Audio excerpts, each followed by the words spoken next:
So welcome to MSI astrology. మన prime minister Narendra Modi గారి జాతకం మీద ఒక చిన్న రివ్యూ మళ్ళీను. సో నేను 2018 అంటే 2019 ఎలక్షన్స్కి ముందు 2018లో ఒక వీడియో చేశాను. ఫస్ట్ వీడియో నరేంద్ర మోడీ గారి జాతకం మీద. అప్పుడు అసలు ఆయన స్టేట్ పాలిటిక్స్ నుంచి సెంట్రల్ పాలిటిక్స్కి ఎలా వచ్చారు అండ్ చంద్రమహాదశ ఎలా ఇస్తోంది అనేది చెప్పాను. ఎందుకంటే అప్పుడు ఆయనకి చంద్రుడు జరుగుతున్నాడు. సో అది నేను చెప్పింది సెకండ్ టైము ఎలక్షన్కి వెళ్ళే ముందు.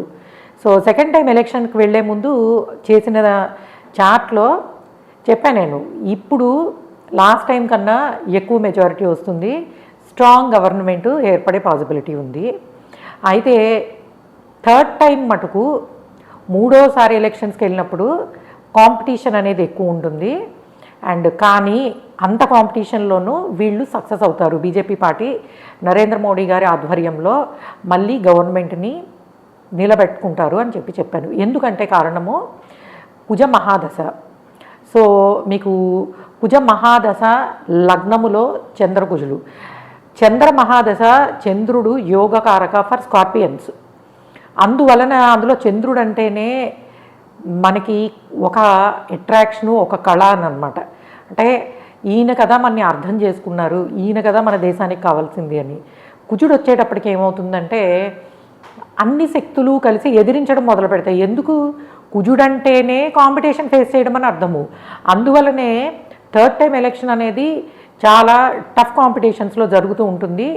అండ్ అయినా కూడా గెలుస్తారు అని. అదే జరిగింది మనకి. సెకండ్ టైము ఓన్గా ఫామ్ చేశారు గవర్నమెంట్ని బీజేపీ పార్టీ ఒక్కదాంతో మెజారిటీ వచ్చి.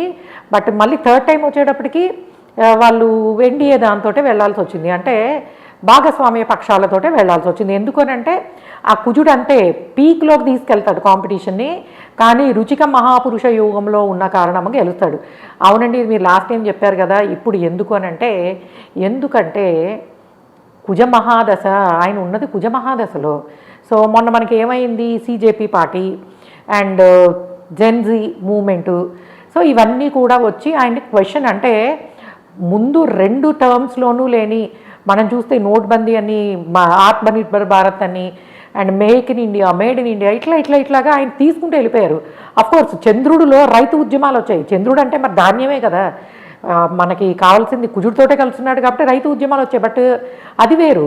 ఈ కుజుడు వచ్చేటప్పటికి ఏంటంటే మనకి కుజుడు చతుర్థంలో ఉన్న వక్ర గురువుని చూస్తూ ఉంటాడు. పంచమరాహువు